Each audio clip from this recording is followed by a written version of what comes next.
Hi everyone, myself Dr. Deepthi. Today I'm going to talk about one magic dental product. It's nothing but SDF, silver diamond fluoride. So in case if you have like really small cavities which are in the initial stages and you're scared of dental treatments, dental drills, then this is for you. Here there is no drill, no pain, just a small tiny drop of solution is applied in the cavity. This will prevent the further spread or progression of the cavity. It basically works on the principle of remineralization.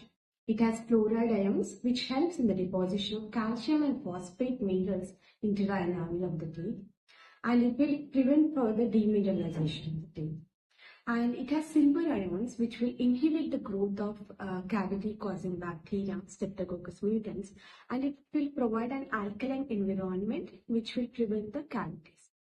And this is contraindicated in case if you have like really large cavities which are like very deep and close to the nerves of the teeth, and in case if you have any allergy to silver ions, and in case if you are like really concerned about aesthetics, then this is not for you because it will stain the teeth black and it is not aesthetically pleasing.